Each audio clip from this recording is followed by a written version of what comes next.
Afternoon, welcome to Channel 44. I'm Masiga Shegusembatia. And Noah Isabel Clinton to take you through the local business and news in this bulletin.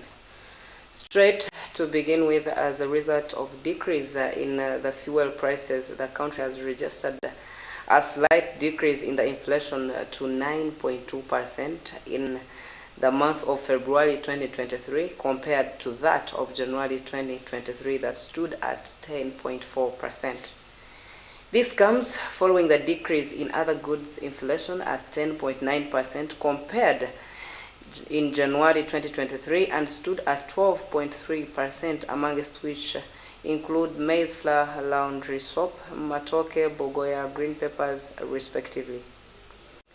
According to the Uganda National Bureau of Statistics Director, Economic Statistics, Alinzaki Rubega attributed the decline in the inflation rate due to the decrease in the prices of fuel, like petrol and liquid energy utilities, that are currently at 5.2% in the month of February compared to that of January, which was at 7.6%.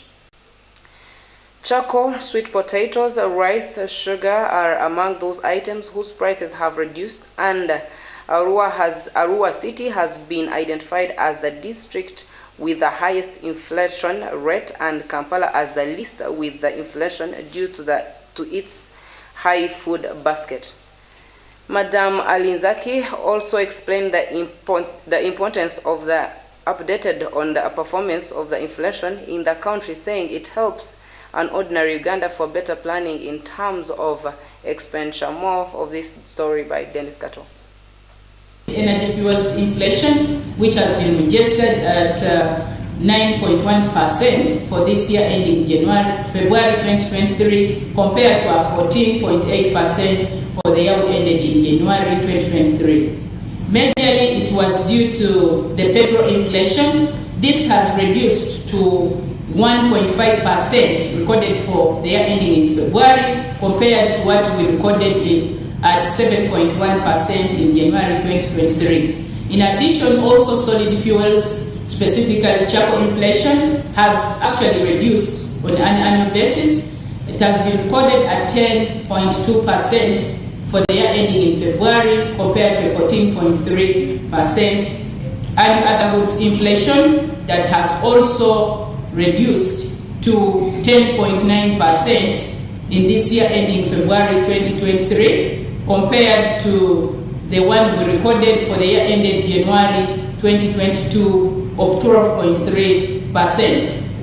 Specifically in this core inflation, we recorded maize flour inflation. This has reduced to 53.3% in this year ending February 2023, compared to that one of 90.8% that was recorded for the year that ended in January 2023.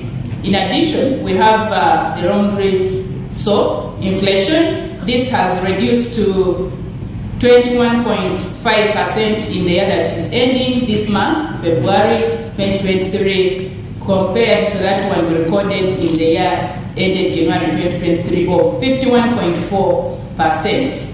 Headline inflation, as you can see up there, has been registered at 9.2%. And this is a decline compared to what we registered for the year we ended in January 2023. So the headline inflation is 9.2% for the year ending January 2022. Majorly, this has been driven by the core inflation. You already understand what core inflation is, and this has been registered at 7.8% compared to what we recorded for the year ended in January 2023, that was at 9.0%. Electricity and gas and the other fuels inflation was also recorded at a high of 4.6% for this year ending February, compared to a 3.1% for the year that we ended in January. The least inflation was experienced, actually recorded in the Kampala high income. We've already said that Kampala has three baskets, that is high income, middle, and low income. And the high income recorded the least inflation at 6.8% for the year ending this February 2023, compared to 8.4% for the year ended in January 2023. This was majorly due to the food and non-alcoholic beverages inflation that was registered at 16.5% in the year ending February, compared to 20.4% for the year 2023. We had an index of 126.19. So in February 2023 ending today, we've recorded the price levels at 126.03. That is giving us the minus 0.1% figure. Has gone down. We are looking at the rate at which it is increasing that has actually slowed down. So if the rate at which it was increasing last month, that is for annual basis, was at 10.4, it has now slowed down a bit. It is not, if it is you are driving a vehicle, the acceleration, that is to a left person, now it is increasing, but not at a very fast rate like it were increasing previously. That's what it would mean. However, to a lay person, what does it mean? Since it has a bit slowed the rate at which it is increasing, for example, registered at 9.2, if you are, it means that it will leave for you some space to start adjusting upwards for the items that you had already left because the rate was so high, prices were so high.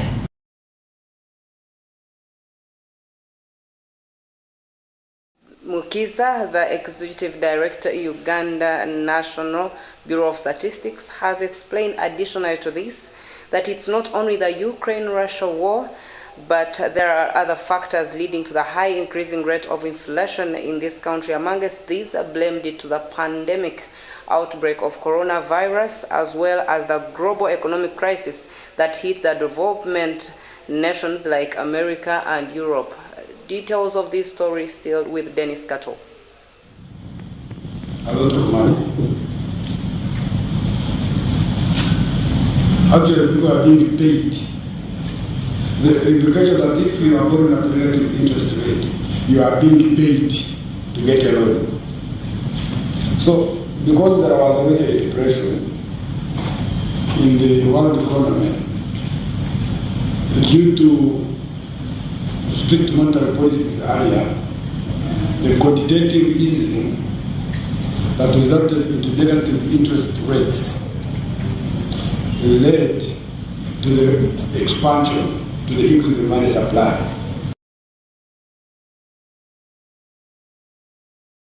Well, off to our international news update. Elon Musk has reclaimed the title of the richest person in the world per Bloomberg's tally. The Tesla CEO was unseated from the top seat by Bernard Arnault, the CEO of French luxury brand LVMH, in December last year, making Musk number 2 on the list for more than 2 months. As of yesterday, however, Bloomberg reports that a tally in Tesla stock has lifted Musk back to the top of its real-time billionaires index. Musk's net worth was some $187.1 billion as of Monday after markets closed, according to Bloomberg, just topping the $185.3 billion fortune of Arnold. While Tesla stock declined steeply last year amid Musk's problem-plagued acquisition of Twitter and a broader market downturn in tech, shares for the electric vehicle maker have since surged in 2023. Musk might hold the current title of the richest person in the world, but he also holds a record of the biggest fortune ever lost by anyone in history. Last year, Musk became the first person to ever lose $200 billion in wealth after his net worth slid from some $340 billion in November 2021 to $137 billion in December 2022. Twitter has laid off at least 200 staff in another round of cuts, according to reports in the New York Times. It said the tech giant had cut 10% of its current workforce, which it estimates at 2,000 people.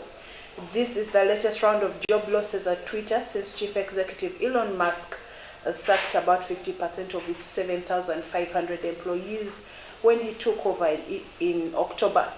Esther Crawford, the chief executive of Twitter Payments, who oversaw the Twitter Blue verification subscription model, said she was deeply proud of her team in a tweet after being among those released. And still about Twitter's CEO, Elon Musk has accused U.S. media of racism, defending racist comments made by Dilbert cartoon creator Scott Adams on YouTube last week. Twitter's CEO tweeted media that used to be racist against non-whites is now racist against whites and Asians. In the video, Mr. Adams, who is white, said black Americans were part of a hate group and white people should get the hell away from them. Several U.S. outlets dropped the cartoon over the weekend in response. In the same tweet, Mr. Musk continued to allege that elite colleges and high schools in America are also racist. Meta is taking steps to crack down on the spread of revenge porn images of teenagers on Facebook and Instagram. A new tool called Take It Down takes aim at a practice where someone posts an explicit picture of an individual without their consent to publicly embarrass them. Revenge porn has skyrocketed in the last few years on social media, particularly among young boys, according to the National Center for Missing and Exploited Children.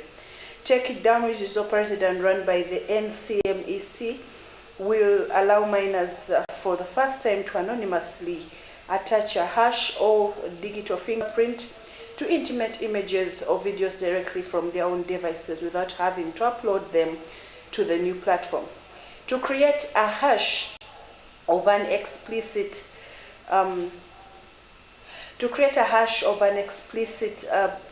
device, the anonymized number, not the image, will then be stored in database linked to Meta, so that if the photo is ever posted on Facebook or Instagram, it will be matched against the original, reviewed, and potentially removed. In the United States, TD Bank will pay $1.2 billion to settle a lawsuit alleging its involvement in an infamous $7 billion Ponzi scheme orchestrated by disgraced financier Allen Stanford more than a decade ago. Toronto Dominion Bank agreed to pay $1.205 billion to a court-appointed receiver who will in turn pay back victims of the scheme, but denied any wrongdoing, according to the bank in a statement. Stanford was sentenced to 110 years in prison in 2012 after being found guilty on 13 counts of fraud-related charges in Houston. Prosecutors charged that Stanford sold billions of dollars in fraudulent certificates of deposit administered by Stanford International Bank Limited, which is an offshore bank in Antigua, ensnaring thousands of victims. The lawsuit, claimed by TD Bank, collected these deposits in the US and Canadian dollar values and continuously ignored red flags about the Antigua-based bank over the years. Sir Keir Starmer has said he's not talking down Britain when warning that Poland is on course to overtake the UK within a decade in terms of the size of its economy per person. The Labour leader was launching details of his party's mission to take the UK the fastest growing G7 economy. He was speaking to business leaders and economists in the city of London. Labour's analysts said Bulgaria and Romania could also overtake the UK if current trends continued until 2040. Asked in an interview if he was talking down the British economy, he said he wasn't, and he thinks what's taking down Britain is having an absolutely no plan, burning through 3 prime ministers and 4 chancellors in 1 year. Still in Europe, Canada will ban video app TikTok from all government-issued devices starting today. The decision follows a review by Canada's Chief Information Officer, and the app presents an unacceptable level of risk to privacy and security, according to a government spokesperson in a statement. A TikTok spokesperson said the company was disappointed by the decision. It comes just days after the European Commission announced a similar ban. Prime Minister Justin Trudeau said there was enough concern about security around the app to change. Pending home sales crushed expectations in January when mortgage rates dropped from recent highs of more than 7%, and home buyers jumped at the opportunity. According to data released yesterday from the National Association of Realtors, it was the largest monthly sales increase since 2020. The pending sales index, based on signed contracts to buy a home rather than the final sales that are accounted for in existing home sales, which rose by 8.1% from December to January, beating economists' predictions for a rise of 1%, and January's jump following that a downwardly revised 1.1% rise in December. And it has since then, mortgage rates have risen again, climbing almost half a percentage points since the beginning of February, according to Fred Mark. Uganda is set on rounds of volley about the LGBT the anti-gay bill that President Museveni has recently signed. And a number of people are so intentional with this when Anita Among, the Speaker of Parliament, came out that voting of Parliament now shall not be the aspect of quorum, but they shall be raising their hands to vote against or for this particular bill. Well, that's what's happening in Uganda currently. We thank God for a president who fears God and a president who listens to the people. Well, I remind you that we are helping the people of Karamoja. Join us once again by sending your seed to the numbers that will be available during the services. Alternatively, you can give us, you can bring your seed to the Miracle Center Cathedral at the church reception or during the revival services that are happening every night. We are having dream interpretation every day here at the Miracle Center Cathedral, and it's awesome. A great encounter with the Holy Spirit. There are deliverance sessions, there are healing of the sick, and very, very many more encounters. Please do not miss. You can catch the services live on our different platforms on YouTube and Facebook. Robert Kayanja Ministries, both on Facebook and YouTube, and Pastor Jessica Kayanja on Facebook and on YouTube. Which platforms can the people find us? And of course, not forgetting South Sudan. Yeah. Abuna Kayanja is also coming for you. Then this on the weekend, Women's Prayer Day, which shall be the Wednesday of the Women's Day? Next week, yeah. So, Dr. Pastor, our mother of this ministry, is calling upon all the women of this nation to come and join this wonderful prayer day, worship day, healing service. Please come and join, miss or dare not to miss at all.